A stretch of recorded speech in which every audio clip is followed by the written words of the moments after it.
తాజా అంశం చూస్తున్నాం. విజయవాడ పాత బస్తీ చిట్టినగర్లోని వడ్డీ వ్యాపారుల కార్యాలయాల్లో ఇళ్లలో సోదాలు జరుగుతున్నాయి. దీనికి సంబంధించి పూర్తి సమాచారాన్ని మా ప్రతినిధి గోపికిషోర్ అడిగి తెలుసుకుందాం. గోపికిషోర్, చెప్పండి, ఈ దాడులకు సంబంధించి పూర్తి వివరాలేంటి? జలాని, ఈ కాల్మనీ వ్యవహారంపై ముఖ్యమంత్రి నిన్న కలెక్టర్ల సమావేశంలో తీవ్రంగా పరిగణించాలని ఆదేశాల జారీ మేరకు ఈ రోజు ఉదయం నుంచి పోలీసులు పాత బస్తీలు ఎక్కువ వడ్డీ వ్యాపారాలు కార్యాలయాలు ఉండే ప్రాంతమైన పాత బస్తీలోనే ఈ దాడులు ఉదయం నుంచి ప్రారంభించారు. దాదాపు వడ్డీ వ్యాపారులందరి కార్యాలయాల్లోనూ ఇళ్లలోనూ పోలీసులు సోదాలు నిర్వహిస్తున్నారు. ఈ సోదాల్లో ఖాళీ ప్రామిసర్ నోట్లు, ఖాళీ చెక్కులు, ఆస్తి పత్రాలు అలాంటివి లభ్యమవుతున్నాయని మనకి ఇప్పుడిప్పుడే తెలుస్తుంది. మొత్తం దాదాపు 2 బృందాలు ఈ చిట్టినగర్ ప్రాంతంలోనూ ఇతర మెయిన్ బజార్ ఆ ప్రాంతంలోనూ అన్నట్లు ఈ దర్యాప్తులు చేస్తున్నాయి, సోదాలు నిర్వహిస్తున్నాయని తెలుస్తున్నాయి.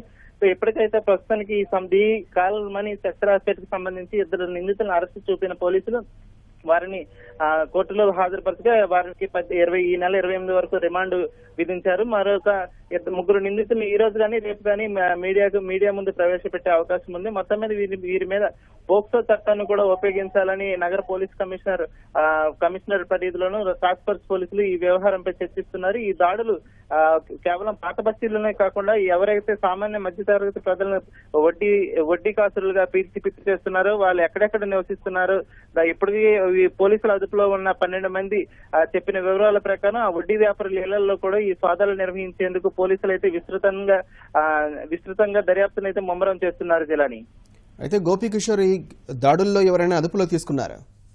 అయితే ప్రస్తుతం అయితే దాడులు అయితే కొనసాగుతున్నాయి. ఇప్పటి వరకు కేవలం అంటే ఎవరెవరి ఇళ్లలో దాడులు చేస్తారో వారి వివరాలన్నీ పూర్తిగా సేకరిస్తున్నారు. అయితే దొరికిన ఖాళీ ప్రామిసరీ నోటు పత్రాలను వాటన్నిటిని ఉంచి పూర్తిగా దాడులు పూర్తయ్యాక గానీ మొత్తం వివరాలు తెలిసే అవకాశం ఉంది. ఇవి దాడుల్లో ఎవరిని అదుపులోకి తీసుకునే అవకాశం అయితే లేదు.